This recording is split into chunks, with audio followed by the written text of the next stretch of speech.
अपने इमोशन पर कंट्रोल करें। अब तक आपने सुना, इंसान का दुनिया को देखने का नजरिया अलग होता है और फाइनेंशियल डिसीजन में इमोशन का क्या इंपॉर्टेंस है। आपको इमोशन पे कंट्रोल करना आना चाहिए। अगर प्रॉब्लम को सॉल्व करना है तो अपने इमोशन को अपने कंट्रोल में रखो। ऑथर फारनूश तोराबी ने अपनी बुक साइक योरसेल्फ रिच में बताया है कि जॉब हो या लाइफ, हम सब ना फास्ट लाइफ में हमेशा शॉर्टकट ढूंढते रहते हैं। लॉन्ग टर्म से ज्यादा हम शॉर्ट टर्म में भरोसा करते हैं। कम मेहनत, ज्यादा फायदा। लेकिन जो भी मुझे सुन रहे हैं, आपको बता दूं, जल्दबाजी हमेशा नुकसान करवा देती है। लाइफ में और खास करके फाइनेंशियल डिसीजन लेने में हमेशा पेशेंस से काम लेना चाहिए और कभी किसी को कम या कमजोर नहीं समझना चाहिए।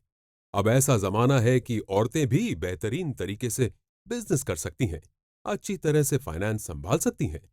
वैसे इंसान का भरोसा किस चीज पर होता है? आप ही बताएं। आप सबसे ज्यादा भरोसा किस बात पे करते हो?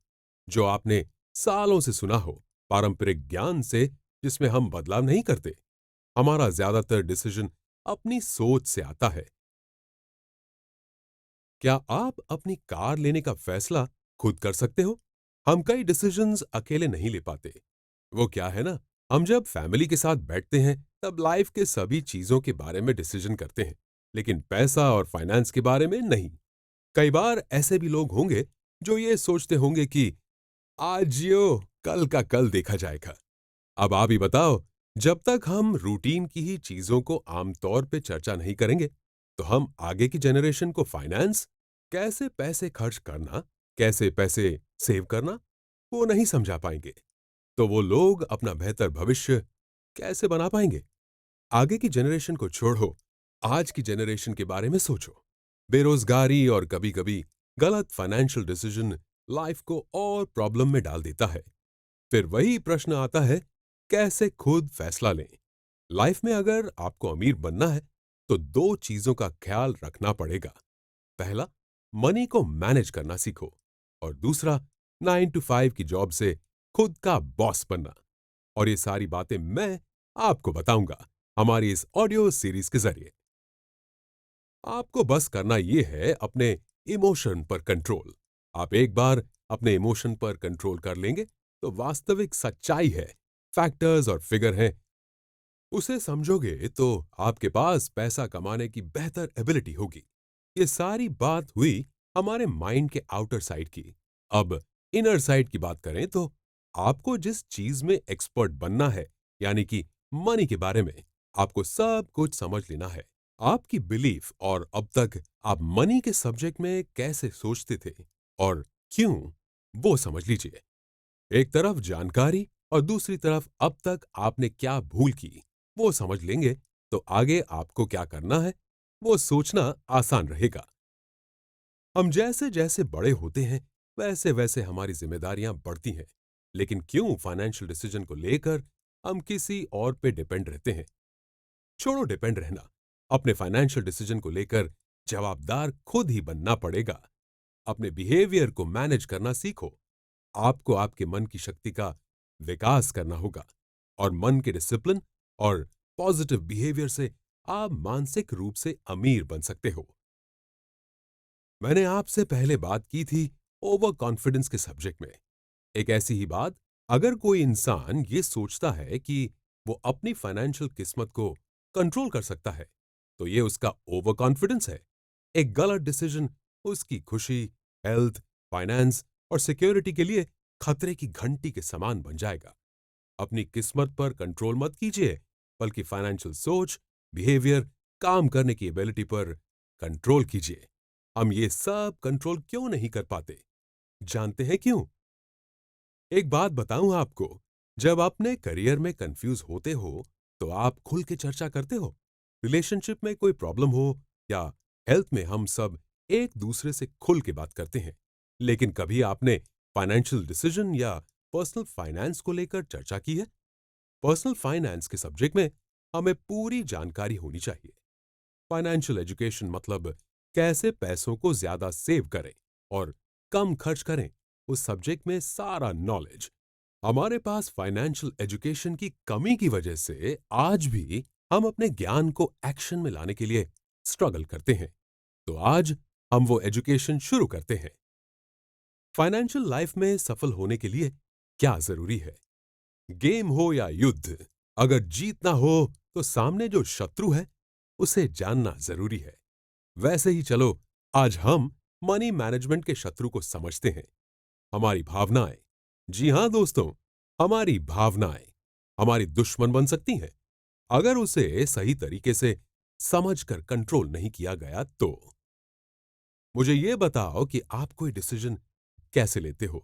हमारे डिसीजन का बेस होता है हमारे इमोशन और हमारा एक्सपीरियंस। फाइनेंशियल स्ट्रेंथनिंग की कमी की वजह से हमें इनसिक्योरिटी, डर, कॉन्फिडेंस की कमी, ओवर कॉन्फिडेंस, गलत थिंकिंग, ये सारी चीजें फेस करनी पड़ती हैं। बुरे वक्त के बाद सिर्फ पैसा ही नहीं, बिहेवियर भी बदल जाता है। लेकिन पास्ट को क्यों पकड़ के चलना है? अगर आगे बढ़ना है तो जो टूटा है उसे जोड़ के चलना सीखना पड़ेगा। फाइनेंस के आधार को बनाने के लिए अपना बिहेवियर और डिसिप्लिन रिस्ट्रिक्शन समझिए। क्या आप भी मेरी तरह ये सोच रहे हैं कि मैं ऐसा क्या करूं, कौन से स्टेप्स लूं कि मैं अपनी पूरी लाइफ सिक्योर हो जाऊं? ये सिक्योरिटी कैसे मिल सकती है, वो भी इस ऑडियो सीरीज में बताया गया है, जिसे मैं आपको सिंपल शब्दों में समझाऊंगा। हर इंसान कोई ना कोई रिलेशनशिप से जुड़ा हुआ होता है। माँ, बाप, पति, पत्नी, भाई, बहन, हम जो भी रिलेशनशिप से जुड़े हुए होते हैं उसकी इफेक्ट हमारे इमोशन पर होती है। पुराने ख्याल और रिलेशनशिप की असर की वजह से हम फाइनेंशियली स्ट्रांग डिसीजन नहीं ले पाते। रिलेशनशिप में हम कई बार दूसरे पर ज्यादा ही डिपेंड हो जाते हैं, अपने से ज्यादा किसी और पर भरोसा रखते हैं, और ऐसे ही बातों से हम खुद के लिए अच्छा डिसीजन नहीं ले पाते। नए साल में हर कोई नेक्स्ट ईयर की प्लानिंग करता है, अपनी इच्छाओं की लिस्ट बनाता है, जिसमें एक कॉमन बात होती है, वो है वजन कम करना। हम स्वीकार करते हैं कि हमारा वेट ज्यादा है।